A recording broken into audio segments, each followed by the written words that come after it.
खंडपीठाने दिलेला निकाल असेल तर तो सर्वांना मान्यच करावा लागेल। पण आता जवळपास गेले 25-30 वर्ष किंवा त्याहीपेक्षा जास्त मी स्थानिक स्वराज्य संस्थांच्या निवडणुका पाहतोय, पण असं पहिल्यांदा घडतंय की घोषित केलेल्या निवडणुका पुढे चाललेल्या आहेत, त्याचे निकाल पुढे चाललेले आहेत। मला असं वाटतं की एकूणच ही जी काही सगळी पद्धती आहे ही पद्धती काही फार योग्य वाटत नाही। अर्थात खंडपीठ स्वायत्त आहे, त्यांनी निकाल दिला तर तो सगळ्यांना मान्य करावा लागेल। इलेक्शन कमिशनही स्वायत्त आहे, पण यातनं जे उमेदवार आहेत, जे मेहनत करतात, इतके दिवस प्रचार करतात, त्या सगळ्यांना एक प्रकारे त्याचा भ्रमनिरास होतो आणि सिस्टीमच्या फेलियरमुळे त्यांची काही चूक नसताना त्या ठिकाणी अशा पद्धतीनं या सगळ्या गोष्टी होणं काही योग्य नाही आहे।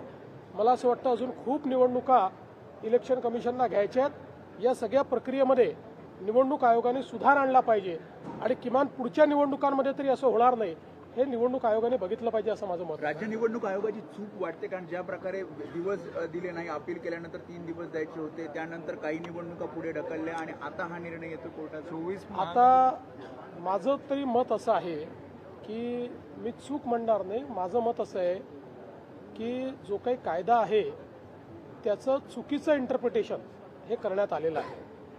म्हणजे निवडणूक आयोगाचे वकील कोण आहेत मला माहीत नाही, विथ ऑल ड्यू रिस्पेक्ट अतिशय चुकीचं इंटरप्रिटेशन केलेलं आहे। कारण इतके वर्ष या निवडणुका आम्ही लढवतो आहोत, त्याचे नियम आम्ही बघितलेले आहेत, मीही अनेक वकिलांची त्याचा सल्लामसलत केलेली आहे। माझं मत आहे की हे चुकीचं इंटरप्रिटेशन आहे आणि त्यातनं ही निवडणुकीची सगळी प्रक्रिया, कारण मी पुन्हा एकदा सांगतो की ज्या ठिकाणी सगळ्या गोष्टी फॉलो झालेल्या आहेत अशा ठिकाणी कोणीतरी कोर्टात गेलं आणि कोर्टाने त्याला दिलासाही दिला नाही तरी तो केवळ कोर्टात गेला म्हणून त्या ठिकाणी निवडणुका पुढे नेणं हे कुठल्याच तत्वात बसत नाही, हे अतिशय चुकीचं घडलेलं आहे।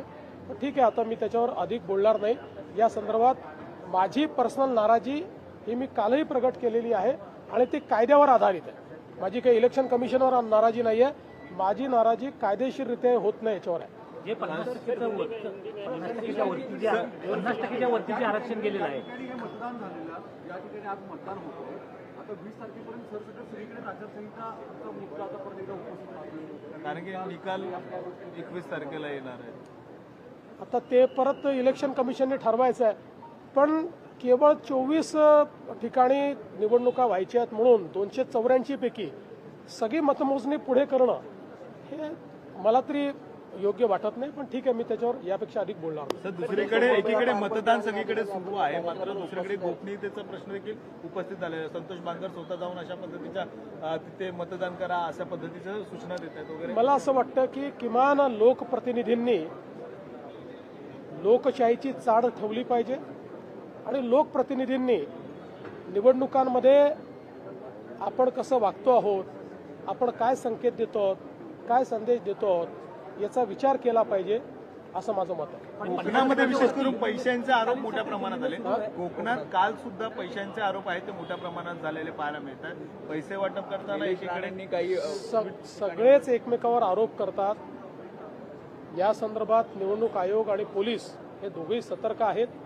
कुठे गडबड झाली तर त्या ठिकाणी जी काही कायदेशीर कारवाई ती कारवाई देखील चाललेली आहे।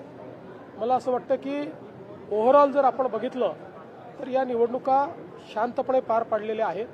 काही ठिकाणी टेन्शन आहेत, काही ठिकाणी अतिशय टोकाचे मतभेद देखील झालेले आहेत। होणं योग्य नाही आहे, याचा सगळ्यांनी विचार केला पाहिजे।